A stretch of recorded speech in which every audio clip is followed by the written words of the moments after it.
Hi everyone, welcome to or welcome back to my channel.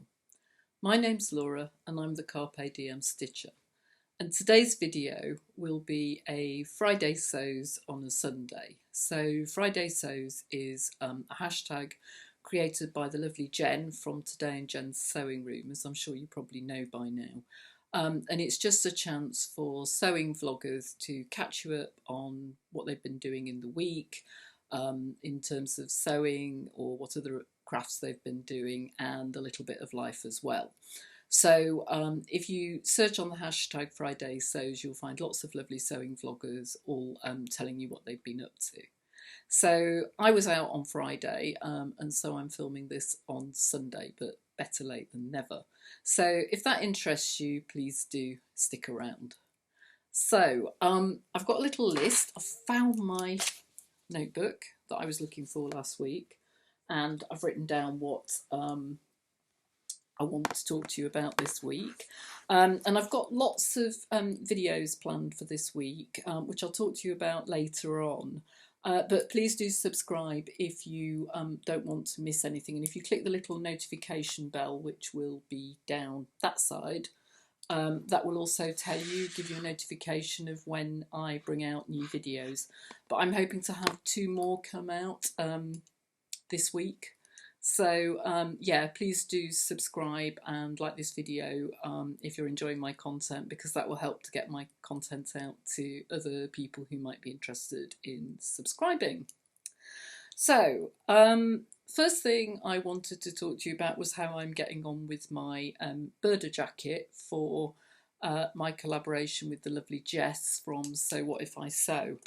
And I've started doing the welt pockets on the front, and they're not going too badly, although it's really interesting that the Burda instructions are not that great in terms of explaining what the abbreviations are for, in terms of where you start and stop.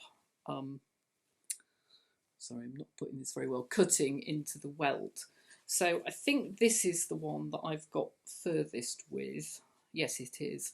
So you can see I've got the welt done. So I've sewn on the 2 welts. If I show you on the back, the 2 welts are sewn on. And what you do then is you cut. If I lift that up, you can see you cut into the main fabric, and then you cut out to a like a V shape, I suppose, at the end. And then what you have to do is pull that V shape out. You can see this one, I've not done it yet. There is like a little, there you go, little triangle. And you turn that down, and then you stitch across the bottom there, and that closes up the end of the welt. So I've done this side, you can see I've already sewn that, and that's what it comes out like when it's finished. Sorry, there's loads of fraying on this, so that's what it comes out like, you can see there. And then the welt pocket flap just slots in to this. Now I think actually strictly they're going to be a bit big, and I don't, the welts are, and that's what I mean about them not being very clear what the actual dot was at the bit where you cut, because actually this is going to be slightly large. You can see I've tacked that. Doesn't tell you to tack on any of the instructions I've seen, but I found if you don't tack before and after the bit you're trying to sew up, it doesn't really get close enough together, and you end up with a huge gap on the welt. So I've been basting or tacking to do the rest of them, and then the welt pocket will go in something like that. I might have got that upside down, but you get the general gist. I don't think I have actually. And then the pocket lining goes behind to create the actual pocket, and then the jacket's lined. So that's where I'm getting to. I am going to have to do the side seams pretty quickly because the fabric is really fraying, and maybe I should have overlocked it before I started doing this, but I really wanted to try to overlock the seam together. but at this rate I won't have a seam allowance, so I may need to get on and do that. So one of them is part way done, and the other one I've put the welts on and I've done the cutting, but I haven't sewn either of the little triangles down. But for a first attempt I'm reasonably happy, so yeah. So that's coming on reasonably well. So that's been the sewing that I've been trying to do this week.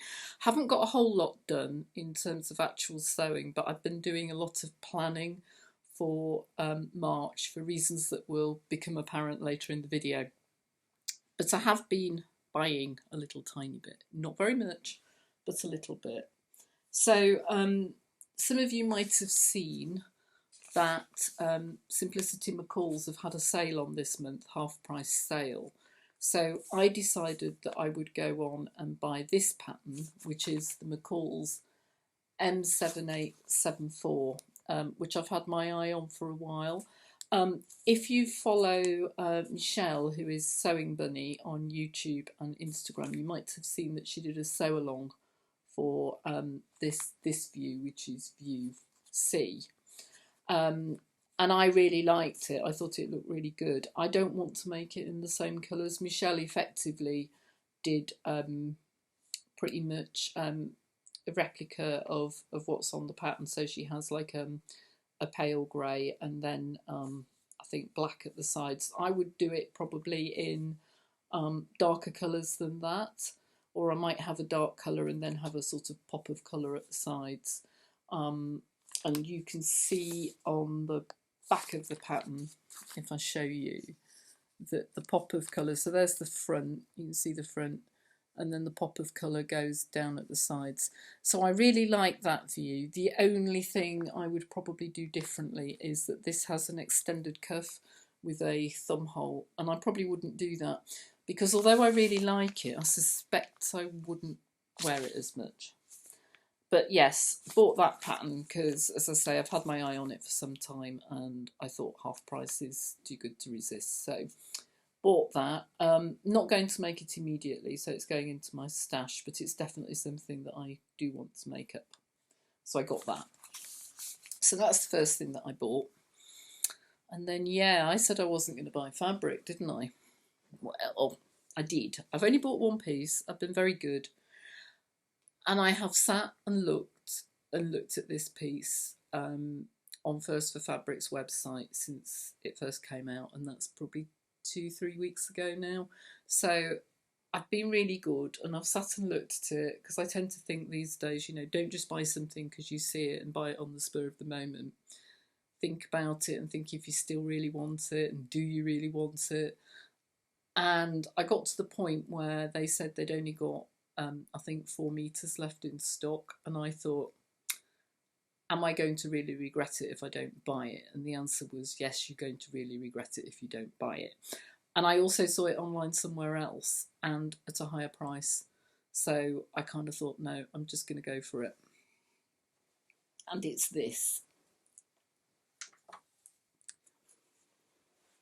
It's beautiful, and it's already been in the wash.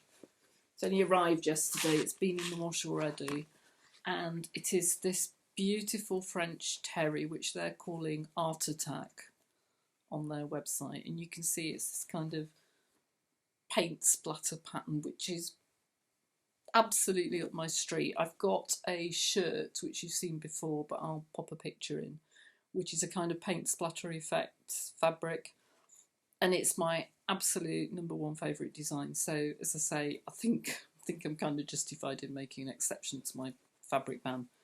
And it's beautiful loop back French terry, and I got 2 meters of this.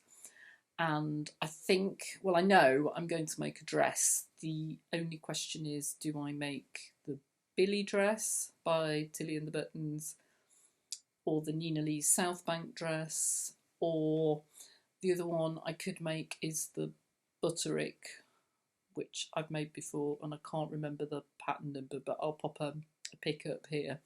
So I'm not sure which one I should make. I'll probably make it fairly quickly, but if you let me know down in the comments which one you think I should make, I'll be interested. Can't promise I'll make that one, but yeah, let me know what you think. at the moment, oops, I am veering towards having a Nina Lee Southbank dress, because I think I really like the way that that fits me. And I'm not going to have different colours for the cuffs and the neck. I'm not going to have ribbing or anything. I'm just going to do the whole lot in this fabric. But I love it, and I'm hoping I might get to sew this up fairly quickly. I'm not sure, but it would be nice to get some wear out of it this side of the summer. But I'm really pleased that I bought it, and I still had a little bit of Christmas money left that my mum gave me, and I'm kind of thinking, yeah, it's nice, and I would have kicked myself if it had sold out. If you like this, it is available in other colourways from First for Fabrics. It's available in a kind of tealy colour and a sort of palish pink, maybe darker than this, I would say, but yeah, kind of pale pink, and a white as the base colours. This is sold out, so I'm super glad I got it. I have seen this colourway at Frumble Fabrics, but I think it's a bit more expensive on their website. But I'll pop the link to them down below, and I'll also put the link to the page with the other colourways from First for Fabrics. Big shout out to First for Fabrics, because they were absolutely fantastic. I ordered it on Thursday afternoon this week, and it was here by yesterday, which was Saturday. So really impressive in terms of time. So brilliant. Okay, so that's the fabric. Let me just check I am still recording. Yes, looks like it. So that's the fabric, that's the pattern I bought.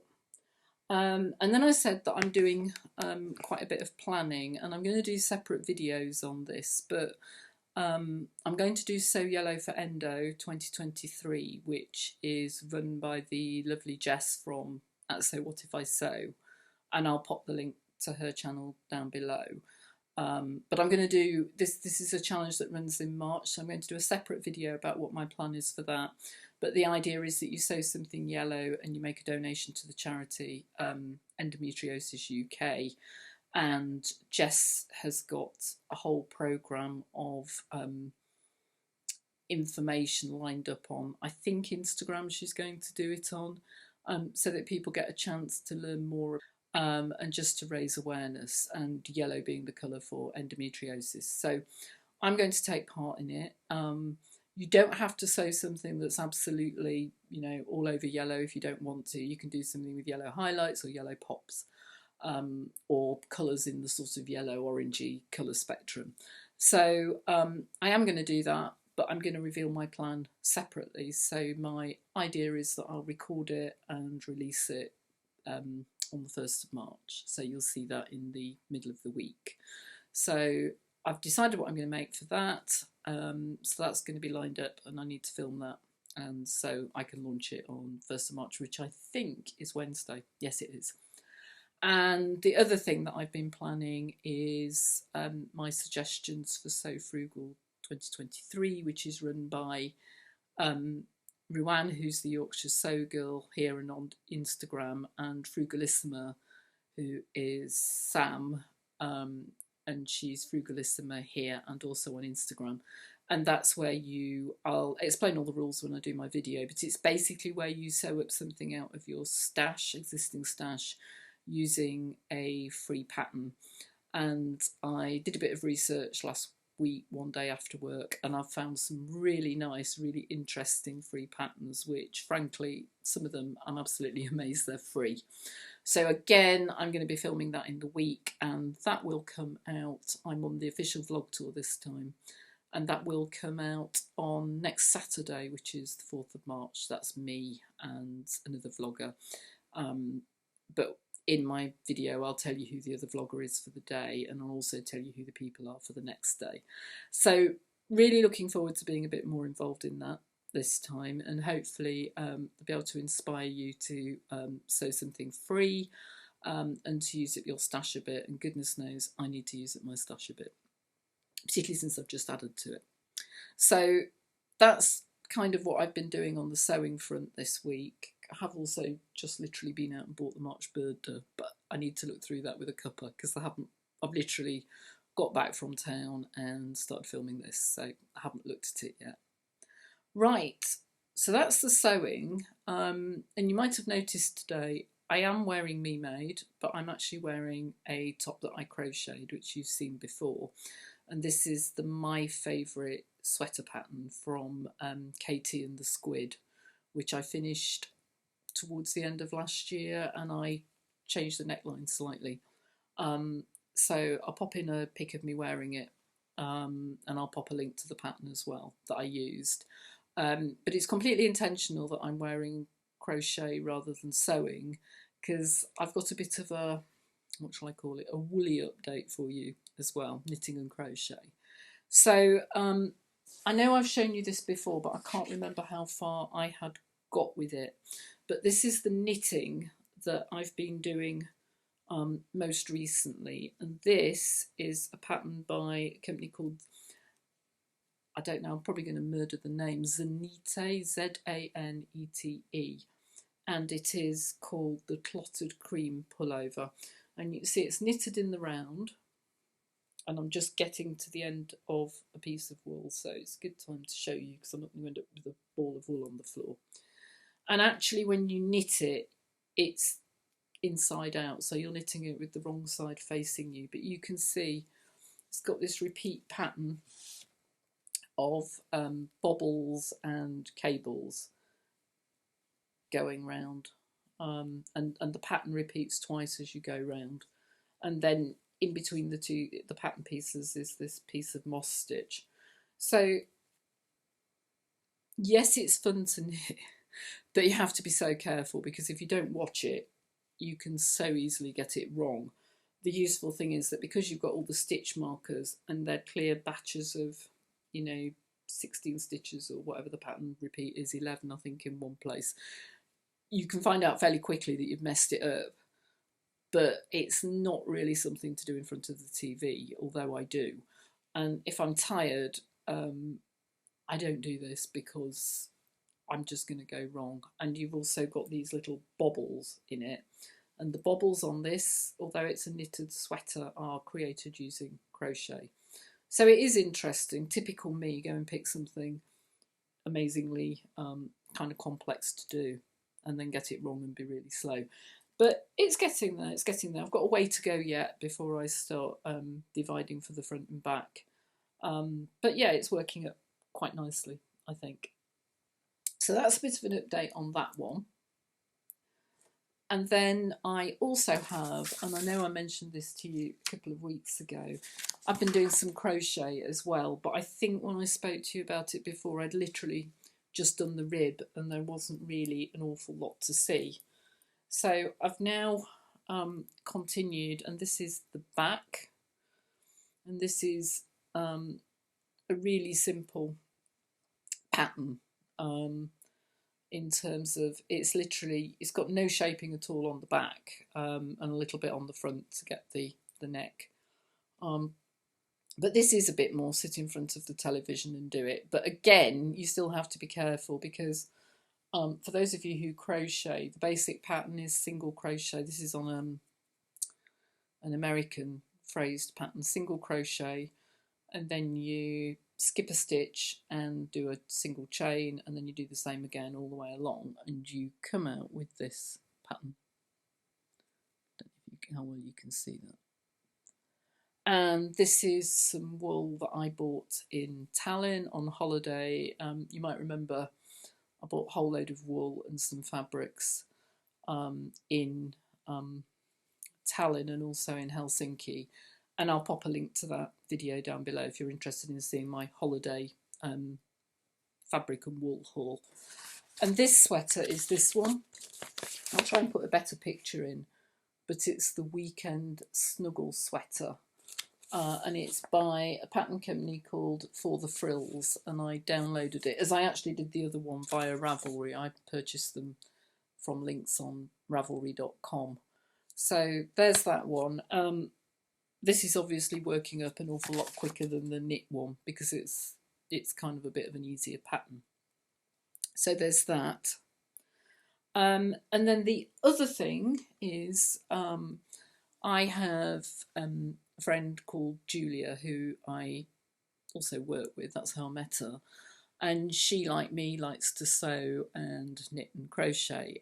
Periodically we go for days out. So when I've shown you fabric hauls from Higgs and Higgs, or talked to you about going to the Sewing for Pleasure show in Birmingham, I've been with Julia. And this time we decided, rather than going looking for fabric, we would go and do a hunt round wool shops. And we did this on Friday because it was my non-working day. She took a day off work, and off we went. And we did a couple of wool shops near Bristol, so just over into England. I live in Wales. And we went down to a wool shop in a place called Clevedon, which is off the Bristol, what will it be? Bristol Channel. So it's actually got a pier and everything, but the main high street has got this lovely shop called the Spinning Wheel, but wheel is spelled W-E-A-L. I can't remember if they've got a website. If they have, I'll put the link down below, but it's pretty much an in-person shop. And it does sell fabric, mostly quilting cottons, bit of fleece, but it also has an awful lot of wool. And so we went down there, and you might remember I went to France last year, those of you who've been following me for a while, and I bought the Burda knitting in France. And I've been looking for a wool to make this with, except the problem I have with this is it's made in a mohair silk. And mohair just really irritates me and makes me cough. So one thing I'd be really interested to know from those of you who knit or crochet, are there any of you who find that mohair makes you cough but you're okay with alpaca wool? Because I googled last night, what can you use if you struggle with mohair, and the answer came back as alpaca, as being just a little bit thicker. But I don't know if it'll irritate me as well, so I need to check that out. But I'd be really interested if any of you find that mohair makes you cough but alpaca doesn't. So, because I don't think it's a skin allergy, it's just irritates me, and there's no way I could sit and cough my way through knitting an entire sweater that I then couldn't wear. So gave up a bit on that. But inside they have this pattern, which I really like because it's kind of fairly substantially looking sweater. Hopefully you can see that. It's got this slightly open work type pattern, and I decided that I would have a go at that. And I got this wool, which is an acrylic, because I know I won't react to that, and it's an Aran, and it's more or less the same number of stitches and rows as the original wool that's given in here. So hopefully it'll be there or thereabouts, with a bit of a swap of a needle one way or the other. And this is a knit pattern rather than crochet. And so I got that in this kind of, hopefully, actually it's maybe slightly greener in real life, but it's this kind of slightly sea glass colour, but it's flecked, so it will come out, you know, not completely flat. It'll have a bit of life to it. So I'm really pleased with that. I got 5 balls, hopefully that will be enough. I don't know quite when I'll start it. I might start it once I've finished the snuggle sweater. It doesn't look like too onerous a pattern, and it looks like the sort of thing that might be quite nice to take on holiday if I go on the kind of holiday where I'm sort of lazing about a bit. I'm not very good at just sitting on a sunbed and doing nothing, and I don't sunbathe, I sit in the shade anyway, so I quite like taking knitting or crochet on holiday. So that's that, so watch out for that at some point. And the other thing that I got, which really made me happy, slightly ridiculously maybe, is they had these badges, and I said, oh fantastic, I collect pin-on badges. You see it's got the spinning wheel on it. I said, fantastic, how much are those please? And they said, oh, it's fine, you can just have it. So I got a free badge as well, so that will go on one of my hats that I put my pin-on badges on. I've got so many of them, and I'm really looking for a better way to display them than sticking them all on hats. But so again, anybody who collects enormous amounts of pins, let me know how you display them. So got that as well. So that's it really. But don't worry, because you're going to see me another twice this week. So if you've enjoyed the content today, please, as I say, do give me a like, because that helps YouTube know that you're enjoying my content and gets it out to other viewers. Please do consider subscribing if you haven't already. Thank you so much for watching. Thank you to all my lovely existing subscribers and everybody who's liked and commented on my video. My last video got a lot of really nice comments on it. So I'm hoping to bring you another video in the not too distant future with a few different patterns and things that I've made in the past. So I'll get working on that when I've done my So Yellow for Endo and So Frugal videos. Final thing I wanted to say is I just wanted to try a different filming setup today. So I'm actually filming directly on my laptop, as opposed to normally I film on my phone and then I upload the film to Google Drive and then I download it onto my laptop and then I edit it. But A, that takes ages and it doesn't always work, and B, my phone gets full really quickly. So I thought I would try to do it directly onto my laptop, but I don't know how good the picture quality is. I'm hoping that I'll be able to kind of brighten it up a bit in post-production, so to speak. But let me know what you think, because obviously the more I can do this in an efficient way, then the easier it is for me to get videos out to you. But I don't want to do that at the risk of sacrificing the quality of what I produce. But I'll be really interested to know if you think it's significantly different or worse or better, or if it works, because certainly hopefully now I can get this straight into iMovie and edited.